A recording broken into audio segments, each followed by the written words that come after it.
Magandang oras po mga kaponi. Ayan po, kami po muna ni Mami Lee yung nag-mission sa araw na to. Kasi si Sir Pune, meron po siyang importanteng gagawin. Maupay.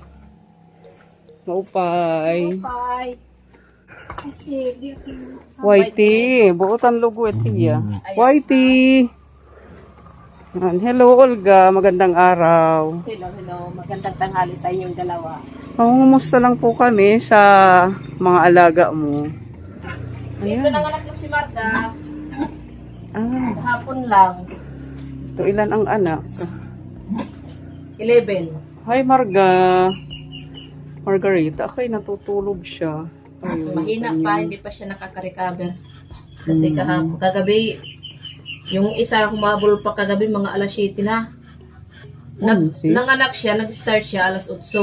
Manganak, lumabas yung unang biik. Natapos siya alas 7, medya ng gabi.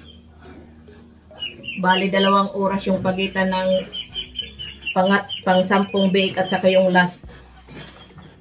Kasabay ng inunan yung isa. Yung 11? Tara, 11? Oo, lahat sila puti. Sususo.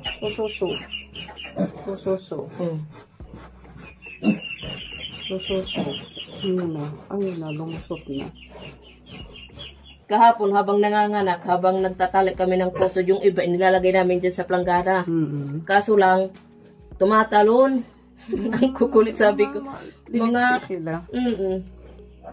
Kahit ngayon, maano na sila.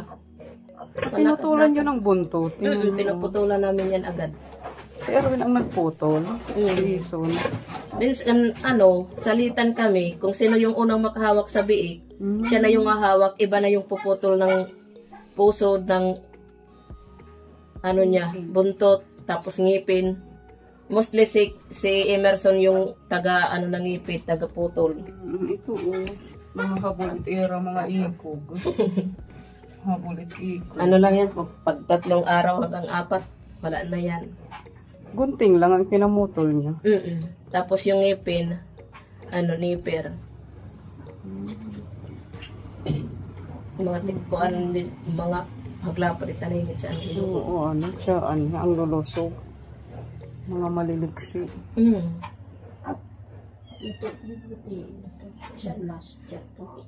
Iya, di ada.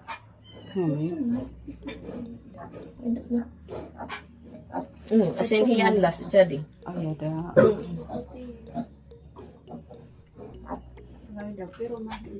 Maliksi. Ito yung kay Scarlett, nababoy? Ito yung kay Scarlett. Si Marga pala. Ayaw pa kumain ng pigsi, Marga? Tubig lang. Tubig, para hindi siya ma-dehydrate.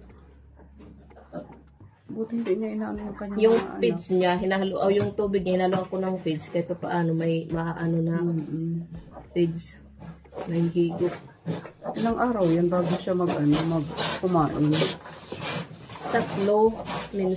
minsan mga 1 araw pa lang, katulad ngayon, yung iba kumakain na, pero siya hindi pa. Tagal tubig. Tagal din. Puro lang tubig ang iniinom. Tapos mamaya, yung asawa ni Mary Grace, pupuntahin ko dito para maanohan siya ng antibiotic. Lahat ito lalagyan na? Hindi. Si Marga lang. Si Marga, para maano yung mga sugat niya sa puwerta. Antibiotic niya. Tapos, pagdating ng 1 week, i-iron naman yung mga biik. Sino rin si Anthony rin ang maglalagay ng iron. Ito si Olga. Tapos na. Nasaan na yung mga bibi niya? Nawalay na. Andun sa kabilang kulungan. Ay, andun na. Mamaya kukunin na yan yung 6. Yung lang may mga napabili na. Bali, 2 na lang yung matitira sa amin. Yung kulay brown. Oo. Tapos yung isang inahin. Nakakawala ng pagod. Pag nakakita na ganito na yung resulta, makikita mo na madaming biik. Natatanggal lahat yung pagod. Mga bibi. Ayan. Mga alaga nilang baby malalaki na rin. Ayan. Manok. Mga Rhode Island. Mga Rhode Island.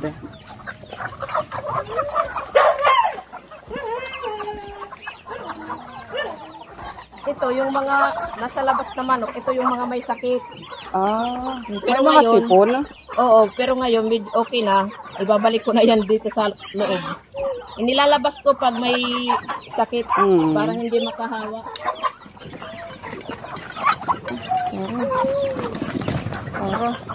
Para naglulod-dulot sila.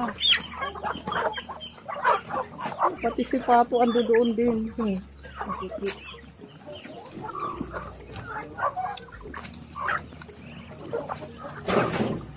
Ano yung mga Rhode Island din? Ay, yung isa Brahma, ano, yung malaki doon. Oo. Pinasok ko na kasi nag-start ko siyang mga itlog para maano ko yung itlog nila. Mapalahian ko kung anong klaseng lahi yung lumabas. Ay, da pangalong nagtatata. Parang nakakaawa sila pag tumitingin eh. Oo. Katingala. Kaya bibigyan mo. Oo. Bibigyan mga big. Okay, mga tamad pala sila, oh. Kumakain na nakahiga. Tingnan mo, pag maubos yung pagkain nila, susunod pa yan. Mabubundat kayo, tama na yan. Ito si mga manok. Oh. Ayan. Hindi ka pa nagbibinta, Olga. Pa. Lahat yung nangingitlog yung mga babae. Ha? Nangingitlog yung mga babae. Oh, may nangingitlog dyan sa labas. Kasi yung nasa loob, lahat nangingitlog. Ano? Ayan. Pati si Pato, halo-halo na sila sa loob. Ayan. Nakatubig kay Pato. Ang gulo Pato. Kasi manok muna ako. Ang dami.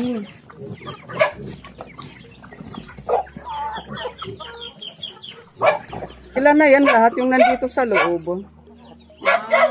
Ano na lang yan? Lahat na, yung kabuuan, mga mahigit 70 na lang, 70 plus. Marami pa yan. Kasi madaming namatay nung Ilan yan lahat? Yung ano, yung hindi pa namamatayan? mga ano na yun, 90. Mahigit. Ang dami na palang namatay, ano? Ay! Ay! Ngayon na nakikita na mga maghibaya. May bibi akong nakita. Maliit, malaki, malaki na sila. Yan yung inuman ng mga bake, oh. Kalupo-lupo, anong pagdida? Ginawang ilog ng dalawang bibi. Mga pasaway. Nakakatuwa. Alam, malaki na nila, ano. Lusot ng baboy nila. Ano kadigit paningim na na. Giga-artehi pa namain. Pubusera. Oo. Sabi daw, Uy, hindi pagparigo. Ito ka sapa. Ano? ano, tinanggal. Katukan usa. Mo pwede hagin ko katitiyad to nga usa. Lala, patatamakan ka.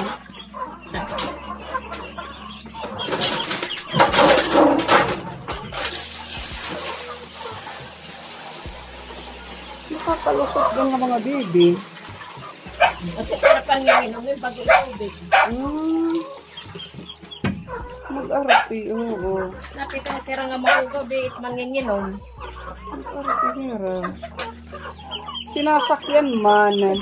Kung sige ayaw isa kay asun. Ginoo. Cute siya din. Kasi nagtaka na yun. Ano ison? Tuwing kong inahin. Ang cute.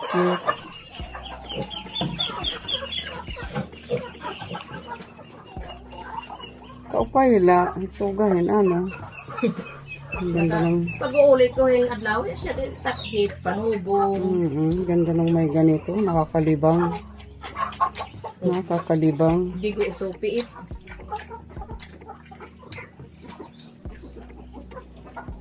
Totoo. Magpakiinom mo na. Karit unina, pag binalik-balikan lang titira to. Ay, totoo. Budik. Kulawi, yan to nagkikapato na mamarigong sapa. Buti may tubig na, ano, sapa. Pero kunti na lang na naman. Tapos sa inyo mga kambing. So, dyan sila. Para kahit ano yung tanghaling tapat, mga may kambing. masisilungan sila dyan, may maiinuman kung gusto nilang uminom. Mi.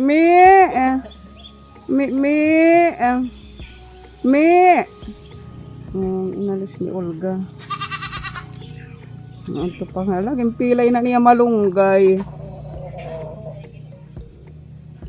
Tinapakan na ng kambing. Tinapakan na ng kambing yung kanilang malunggay. Tapos dito sa ilalim, hindi na kami magagardin. Ano na lang Ano itatanim namin ang niyo fish doon? Fish pan doon. Magpapahukay ako sa Sabado sa mga kaila Emerson. Tapos ano lang ako kahit siguro ilang maghuhukay na makakatulong kila Kuya Erwin para makapag-start na kami magkaroon ng fish pond. Tilapia ang Oo. Dito yung tilapia okay lang. Sa tabang naman yung tilapia. Add to dito magiging fish pond. Ito lahat yan. Magiging fish pond. Fish pond yung gagawin ko dyan. Tapos dito naman gagawin kong parkingan ng mga tricycle. Tapos dyan sa gilid, pwede pang tamnan ng mga sigarilyas. Tapos kangkong. Para pang para hindi masyadong maano yung lupa pag umuulan. Baka bumili kami ng hose. Kukuha kami doon sa pinagkukunan ng sapa, pinagkukunan ng sapa. Mag-ano kami para magkaroon ng source ng tubig dito. Para hindi mawala ng tubig yung fish pond. Yung hose na lang ang magkakaang. Oo, para kumbaga yung tubig buhay. Tuloy-tuloy yung flow ng tubig papuntang sapa sa culvert. Para lang yung tubig, hindi yung na-stuck. Magandang plano. Maganda yan. Pera lang talaga yung kulang. Sa ngayon, magpapahukay lang muna. Tapos, pag may tubig, titingnan namin kung mawala ng tubig hanggang sa tag-araw. Saka na kami maglalagay ng hose. Mula doon sa itaas ng bukid sa pinagmumulan ng sapa. Diyan na kami ng tubig.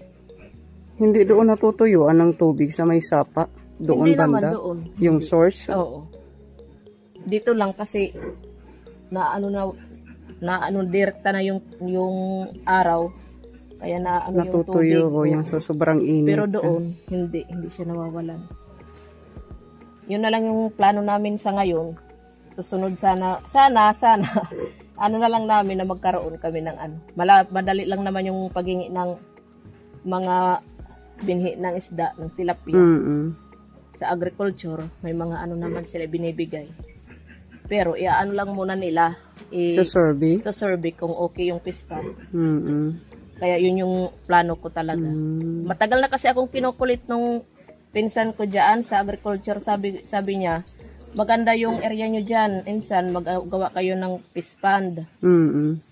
Sige, sabi ko pag itatry ko. Tingnan na lang natin kung anong kakalabasan. Pag nagkaroon kayo, makakabili na rin kami dito ng tilapia. Oo. Pwede yan. Sana Pwede dumami, na dito manghuli si Lola G. Hindi na mahihirapan.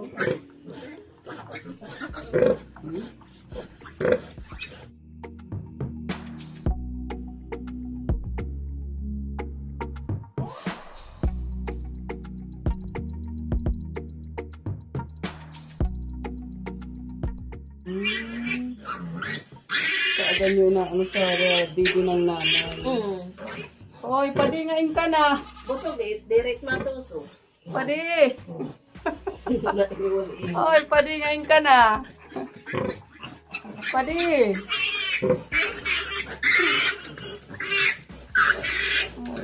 Mauraw. Kare, tagi inagawin po sa masuso. Sarap. Dapat pa daw mahiya. Sarap. Hindi nakakaagaw. Oo, pang 11, nag-ready na kami sa pagkain. Bibili sana si Kuya Ariel sa gabi ng kalamansi. Buti sumilip siya kasi inaantay namin yung paglabas ng inunan. Ay, gumagalaw pa, sabi ni Kuya Ariel. Agad siya tanong dyan. Pinunasan agad yung Lumabas bibig. na. Oo. Lumabas na ito. Nandoon na, lumulusot na doon sa butas.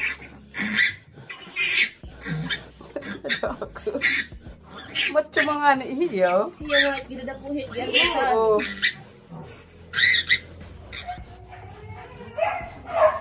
Meron po ipinabibigay si Tita Mayang para daw sa pambili ng feeds sa ating dalawa. Tatlo. Sa aming tatlo, si Tita George, at saka si Ruby, saka si Annalyn. Ayan po. Ito po.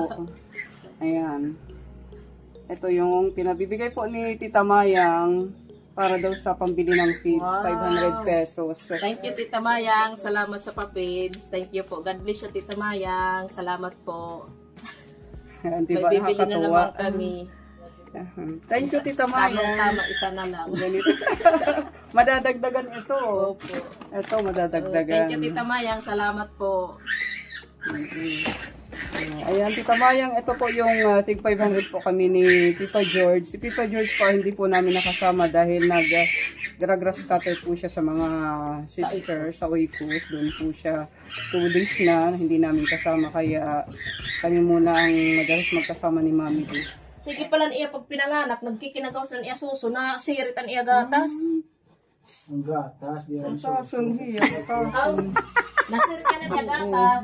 Nasirit ang iya gatas. Natakbo na naman yung Diri ang suso ang nasirit. Liwata ni man naka-record. Naka-record. nagkikagawas na niya suso na sirit ang iya gatas. Ano?